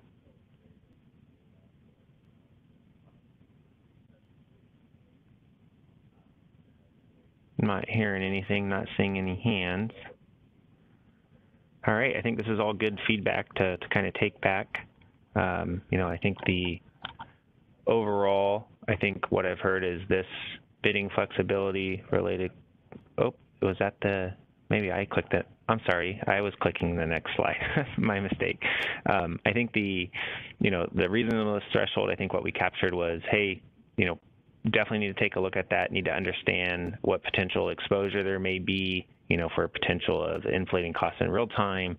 But how do we make sure the automated reference level change request process is more seamless, provides the ability for participants to accurately reflect those costs without essentially getting capped potentially. I think I heard there's definitely some good data needs out there to help support this. That 10% is too low based on when it was originally established. So we'll absolutely take that into account in those survey questions that we pose after this call.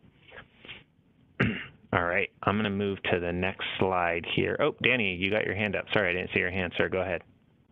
Thanks, Mark. I think before we move on, I just kind of want to reiterate that the 10 and 25% were policy decisions trying to balance flexibility against the potential for price manipulation through manipulating these costs. So these weren't arrived at arbitrarily. We didn't just pick a number out of a hat and have 10 and 25%. So I think we're open to reviewing if those are the correct numbers, but I do think we need everybody's help in understanding how those may not be capturing the volatility that you are regularly seeing in putting together your bids. So thank you. No, I think that's a good point for everyone to think about. Thank you. All right. I didn't realize I had the ability to change slides here, so let me go to the next slide. All right, OFOs. Everyone's favorite topic here. All right, so this one was around bidding flexibility. And again, think about those earlier questions that we want to ask. You know, do we have the appropriate data needs identified here? Is there any other supporting information we could think about? Are there any questions we need to ask ourselves for the community to kind of consider? So during episodes of natural gas system constraints and volatility, especially when participants are issued OFOs, generators encounter difficulties in representing their costs within the energy market because bid caps are too restrictive and there may be a higher likelihood of being mitigated down.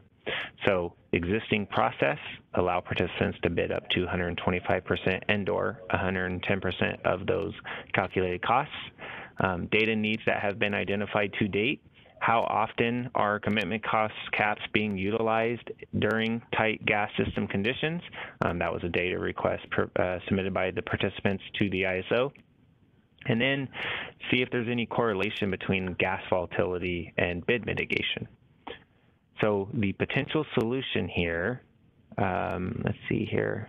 Sorry, we just got a chat. Let me take a look at the chat, see if it's something I need to respond to, or maybe Isabella, if you wouldn't mind taking a look at that, make sure we're good there. Does this issue appropriately articulate the problem being faced externally during times of OFOs? And you know, when I originally started thinking about this particular issue, you know, from a gas reliability perspective, I think there's a fine line of, you know, to the extent prices can be reflected of, I don't want to say violating an OFO. I don't think that's the right term externally, so excuse my ignorance in the bilateral processes, but should that price or financial penalty be allowed to be baked into an energy bid, because then you're potentially risking gas system reliability. So I wanted to kind of pose that, at least that's something that popped up in my head when I was kind of putting this pen to paper here. So the potential solution here was to increase caps to more accurately capture expected costs associated with that gas price volatility. Michelle, I see your hand up.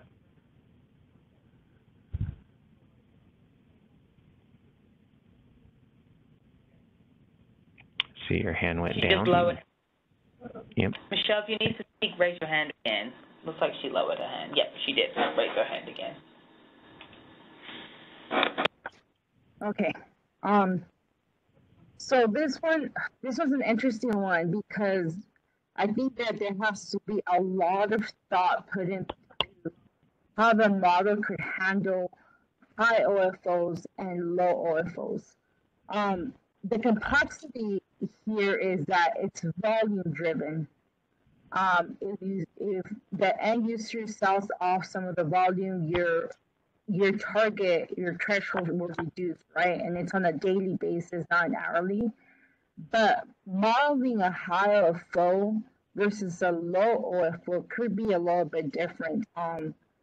for example, you don't want to go ahead and add the OFO penalty during a high OFO and be exposed to being mitigated down, because then you're more than likely not going to hit your minimum burn target. Then during a low OFO, after ID3, I mean, if the model gets dispatched and you don't have the gas acquired, then you will want to go ahead and add that penalty. So there's going to have to be some timing associated to this. I know in the SoCal market, you could avoid the penalty in the imbalance market, but other pipes do not have an imbalance market, which is essentially a way to move gas physically and financially sell with a counterparty that was long or short, and avoiding that penalty within the system. Got it. Before I go to Joe, and I appreciate you raising those points. So if I need to take a step back and give a one specific example, I'm open to that too. No, I appreciate that. Thank you for that offer, Michelle. Help me understand, do gas prices, to the extent a gas system is anticipating an OFO, are those prices reflective of that potential system condition or scarcity?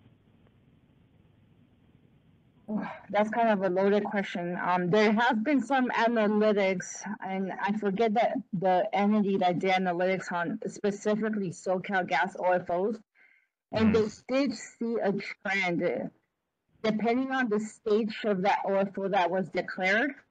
The pricing for the real-time market essentially was driven by the OFO stage. Okay, but that wouldn't be in the timely, that would be more in the intraday. That's correct. That would be in the intra day. Okay, no, I appreciate that. Let me go to Joe at SRP, see if he has a reaction to your comments or wanted to add to it. Yeah, I just wanted to echo what Michelle said of the, I think probably the greatest flaw in the EIM market, and maybe a flaw that could find its way into EDAM, and this is a very significant flaw in these organized markets, is the assumption of one gas price, whether you are ramping up gen or ramping down gen. Disposing of gas, especially in an OFO environment, can lead to very different economics than having to procure gas. And Michelle, I think, hit the nail on the head when she said, I mean, I can tell you right now on El Paso, for example, their penalty prices during SOC or COCs, which is similar to an OFO, are multiples of the gas price. So the 125%, chances are, is not even going to come remotely close to covering the true costs of the commodity. Furthermore, as Michelle pointed out, if you do adjust your gas price up to reflect the potential penalty costs, these organized markets will now assume that is your incremental dispatch cost. And if you can then buy that unit off slightly cheaper, they will ramp down your unit and sell you power at a very uneconomical cost. I mean, I don't want to take the conversation in a direction it doesn't need to go, but this is one of the great inherent flaws is essentially the lack of a bid-ask spread, because ramping up and ramping down have very different economics, and it's assumed it's all the same. However, with that said, again, I just wanted to lend some support to what Michelle said, in that it's tricky, because if you change this number to, let's say, 200 or 300%, you could then, that is for the next incremental MMBTU that you might have to procure. It does not necessarily reflect an MMBTU that you have already procured, which is what is going to drive your incremental dispatch cost.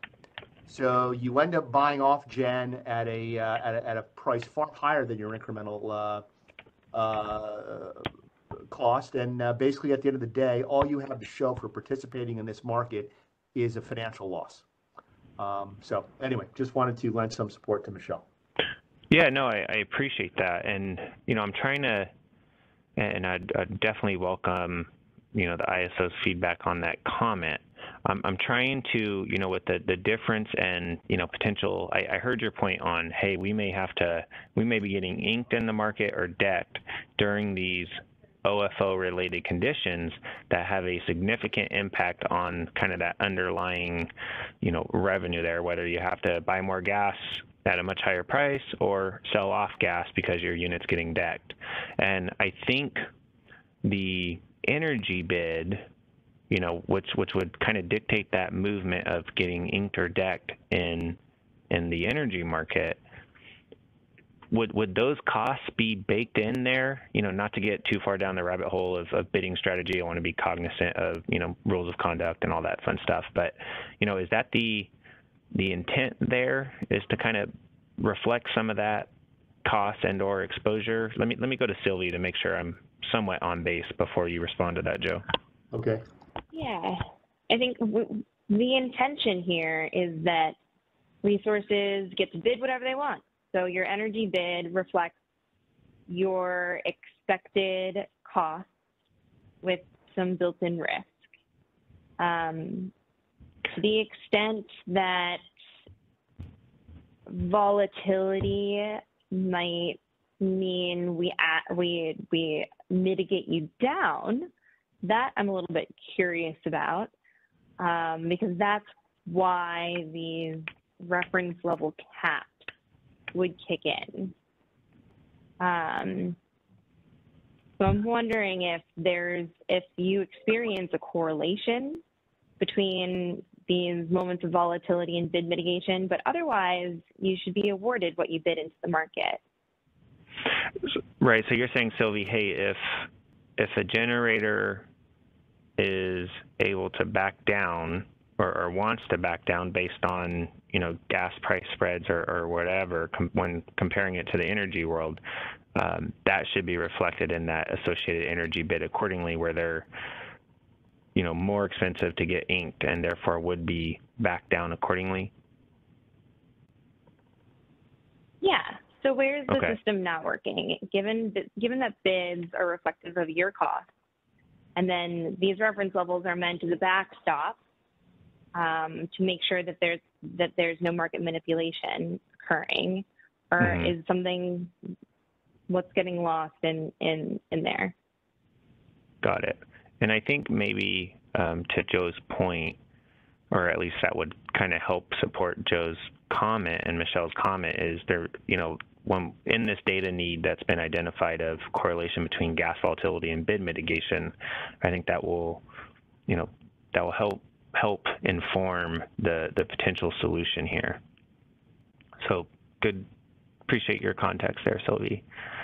We did get a question in the chat, and again, I'm going to lean on the ISO SMEs, but I'm going to try to answer it based on my understanding. Is there is a daily energy limit being discussed, or at least I believe it was part of the EDAM proposal, where it's not necessarily a fixed MMBTU burn amount, but generators have the ability to reflect what their daily energy limit is, so max megawatt hours over the course of the 24-hour horizon, and reflect that in their bid, and that constraint would be honored by the market. I believe that's only available to use-limited resources right now, but Melosh or Danny, Sylvie, if one of you guys wanted to weigh in and clarify that, I'd appreciate it.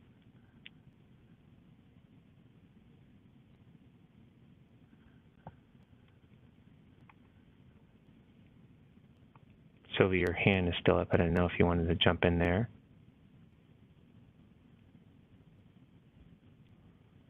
All right. Maybe I articulated it correctly. All right.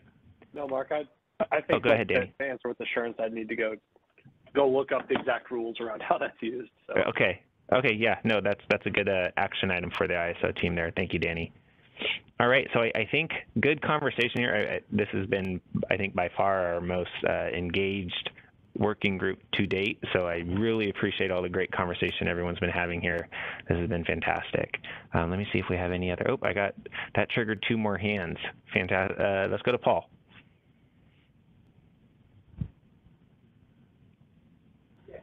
Thanks, Mark. We would, we kind of agree with what Joe and Michelle were articulating about, OFOs. That obviously is a very sensitive issue for PacifiCorp and our gas policy, I guess, around respecting those and managing them, because there are significant financial consequences if you breach that. I guess how we manage that is we limit the amount of movement that gas resources can have, but by what the market wants to do. We put a bandwidth around, how much gas can be utilized over the course of the day, so that, we're not faced with a huge either intraday position, as well as respecting, the unit's physical abilities. And so kind of to your last comment about, managing it, similar to that is the approach PacifiCorp is working on currently in EIM, as well as, thinking ahead to EDAM. No, that's good information there. Thank you for sharing that, Paul. Let me go to Stuart.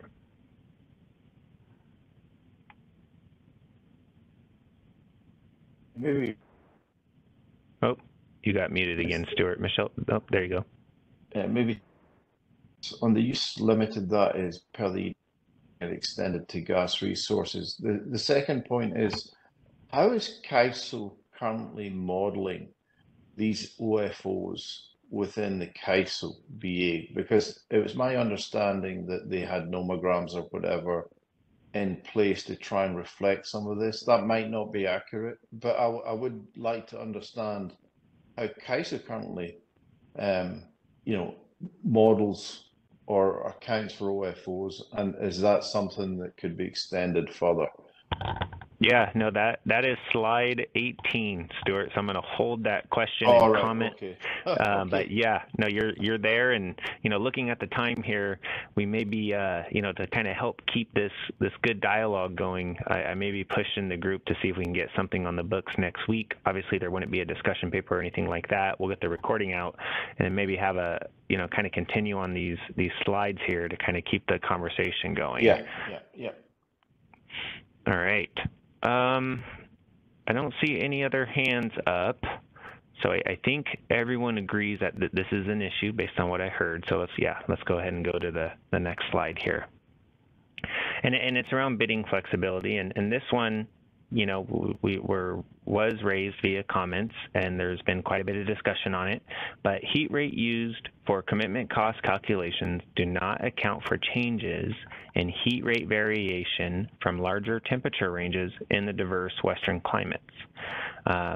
Existing processes that I wanted to kind of call out here are heat rates can be updated via master file with a 10 business day ahead request.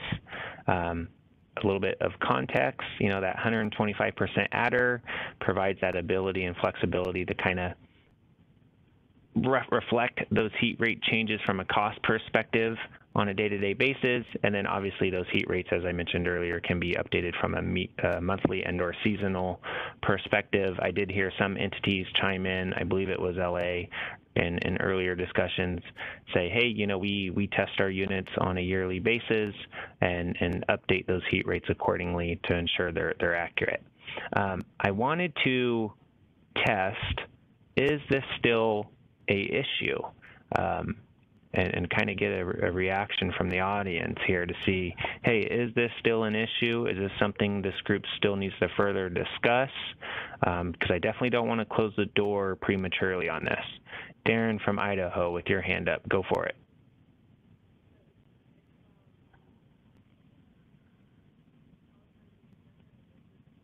If you wouldn't mind unmuting Darren, Michelle, I'd appreciate it. Can you hear me okay? Yeah, go ahead. We can work within the monthly and seasonal framework on this. After talking about it internally with engineering and working through the math on it, we feel like this would be acceptable, even despite some of the shoulder months. But for the sake of time, I think we were the flag carrier on this, and I think that we can utilize the monthly seasonal construct, and we'll be fine. Awesome. I appreciate that. Thank you. All right. Well, I think that's this one we can officially close. And obviously, if there's challenges still being faced once that gets rolled into in practice, Darren, you know, we're definitely open to those conversations. Let's go ahead and go to the next slide. All right. This one again is on bidding flexibility.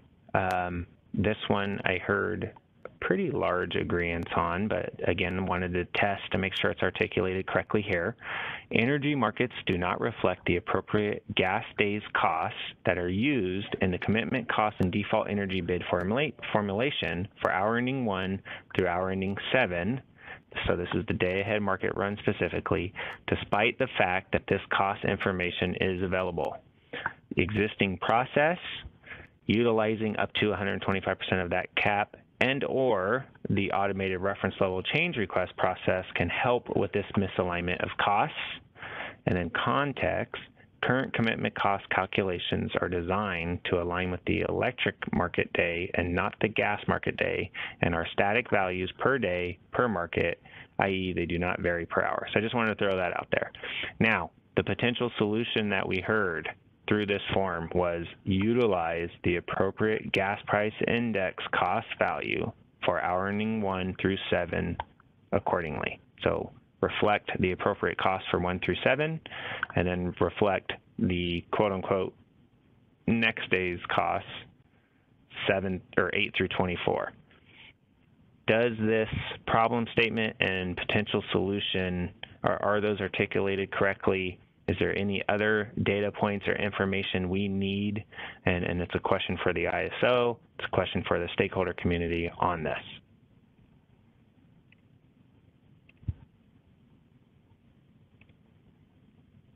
So if I don't see any hands, I'm going to walk away assuming it is accurate. Maybe a thumbs up will give me a little assurance there.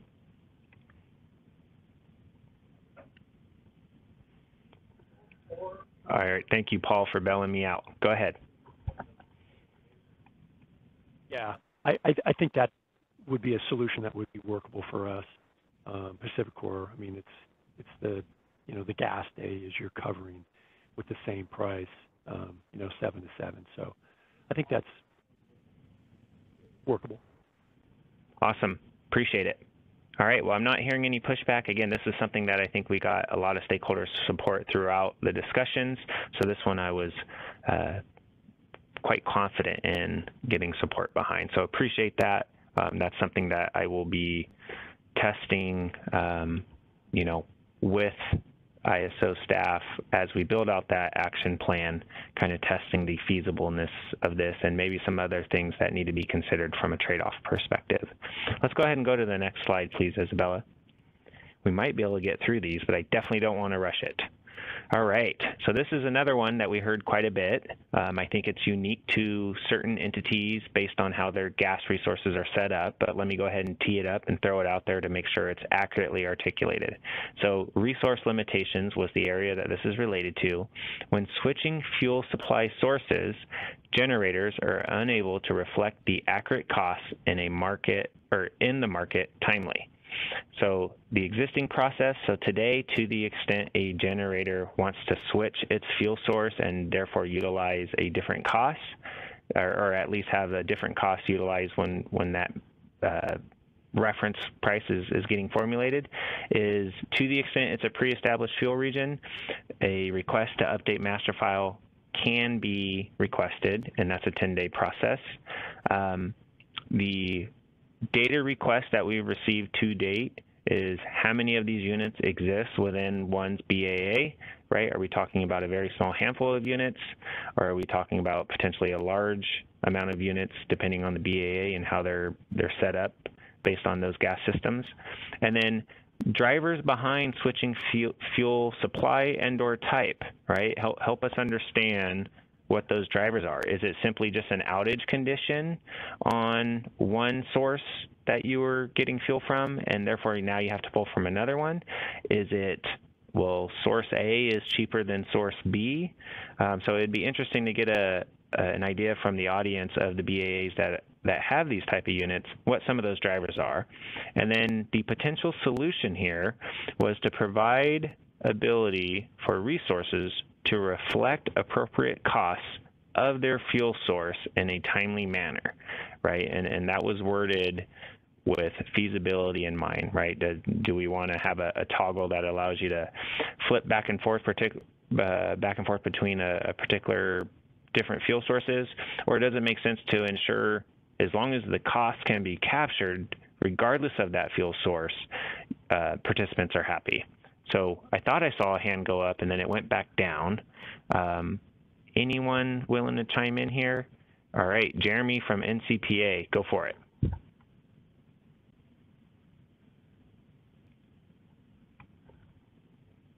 You may be on mute on your end, Jeremy. Can you, yeah. How about yeah, now? I can hear you. Okay. So, one of our forecasted fuel sources for sorry, my voice is pretty rough today. But one of our forecasted fuel sources for all of our gas turbines, we were projecting a hydrogen fuel. Relative to blending in with our natural gas, and during that time, when we are doing that, we were projecting a lot of that fuel, the cost of that new source to be much lower than natural gas due to using solar, the curtailment of solar, the overcapacity of solar generating this fuel that's available, and So I don't know if that's captured here, or it just sounded like this might be a good spot to at least introduce that, at least get us thinking about how we could, right now the problem is I don't see a hydrogen implementation for gas management in the future. This might be a good spot just to bookmark that potential, only because we're planning on that happening. So interesting. To have a toggle to be able to say, all right, and again, if it's a day ahead thing, then we might already have the resources lined up to reflect the proper cost of whatever that fuel would be based on however it was generated. But I just wanted to add that in this case for an example. I think you asked for an example, so. No, I appreciate that. Thank you. And, I haven't heard the hydrogen example, so that's good to think about. Sylvia, I saw your hand shoot up. Go for it. Yeah, my initial reaction to that is, and I'll just confirm with my team, but hydrogen participation is a slightly different topic and is likely out of scope for this. I've seen some conversations around rules for hydrogen participation and hydrogen plus electrolyzer participation. So I don't believe we currently treat that the same as we do gas, but we'll be sure to add a clarification in the action plan. Thank you, Sylvie. Appreciate it. I know in their public comments, Idaho. So I don't know if oh, Darren, you beat me to it. I didn't see your hand yet. Go for it. Hey there. So yeah, the drivers behind, sorry, for the data request, you're asking us, the shippers, to have a conversation here and give you an influence on what causes this paradigm or why we might need more dynamic, I guess, processes around changing fuel zones. Transport, storage assets, these are all the reasons behind it. Pipeline constraints, events, cycles, timely to intraday. For example, I have assets from point A, which is to the north of me, for timely cycles. I can flow gas at price A. Once intraday hits, and there's constraints because that was a cheaper price point, I can no longer use my assets to flow gas from that point. I'm now a price B buyer, which might be to the south of me. Price B can be significantly different. And that's not 10 days, that's hours between when that happens. Right.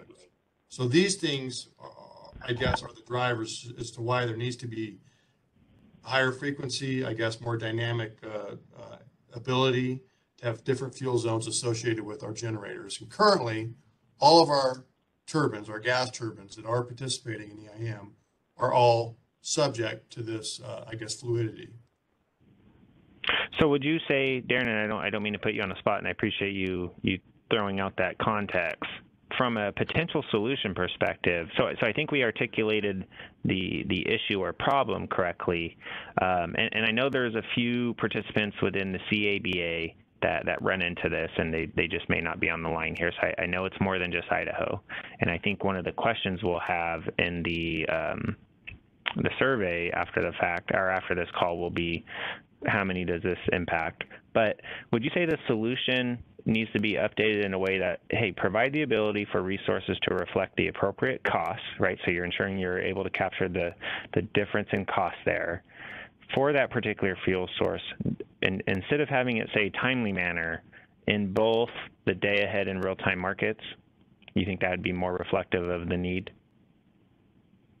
I don't know if it's that simple. I need to noodle on that. Okay. That's fair. I really don't. And again, when you get to these type of situations, which happen quite often here in Idaho, it goes back to what SRP was saying. There's a fallacy in this, thinking you've got one gas price, because you really don't. Whether you're on the bid or whether you're on the offer. And then I want to also chime in with what I was saying earlier. If everyone's doing similar activities, you now create a firestorm.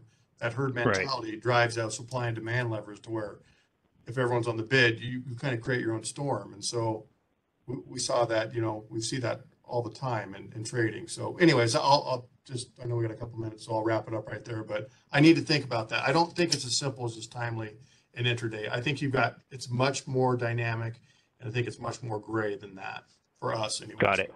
Thanks. No, I appreciate your feedback there, and there's absolutely going to be opportunity for another round of comments and things like that. Let's go to the last slide before I wrap this up and see if we can cover this last one here. Or actually, we had two more. So this one, resource limitations, and this was brought up by a particular stakeholder, where use-limited registration criteria does not explicitly recognize unique reliability-based limitations of gas resources in a BAA, and as a result, renders resources ineligible for that opportunity cost calculation. So the context here is current rules have explicit categories of acceptable limitation criteria to establish use-limited status. And again, as I mentioned through discussion, this was suggested that a limitation criteria should explicitly consider a reliability-based limitation for when a gas resource provides AS within that BAA.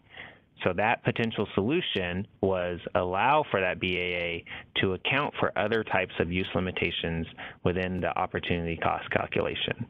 I want to see if that articulates what we've heard correctly and if there's any feedback on this.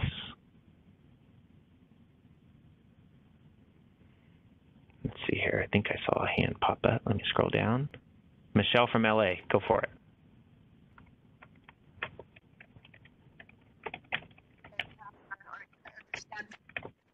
The types of use limitations, is the example would be if there's this 4 units that are restricted to combinedly burn X amount of MMBTUs, if not, a penalty would be associated. Is that the limitation? No, I think this one was more around, so that one is more around that daily energy limit that we referred to earlier, Michelle. I think this one's around the ability to reflect the opportunity costs of committing a generator within the market to the extent that use limitation hasn't been exhausted yet, understanding that that generator is critical for reliability from an operations perspective. And I don't see the participant that raised this. And, in the interest of time, I know we're at 12, we're hitting up that lunch hour. I think it's best for, the next steps, especially because the next slide here kind of goes back to what Stuart was referring to earlier. And if you wouldn't mind just jumping to it real quick. I think let's offer another call. So I'll work with the team on getting some time together for next week. I'll make sure it doesn't conflict with anything, and we'll dive into, we'll tee back up this slide, and then we'll talk again about the gas system limitations, what's reflected in today's market. Stuart brought up what does California do, and then talk about what the need would be or what it would look like externally to have those limitations and constraints as one of those market inputs, which is kind of what this frames up here. So these slides are posted, gives opportunities for stakeholders to review them. Again, I think we had a fantastic conversation today, really good engagement from the entire community, and I appreciate everyone. So keep an eye out for a meeting next week. It'll be probably just an hour, and I think we'll finish up these last 2 slides, and then we'll talk about what the next steps are, again, kind of just reiterate that.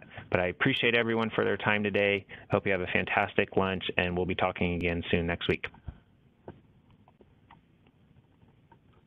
Great. Thanks, everyone. That concludes today. All right. Bye, team. You may now disconnect.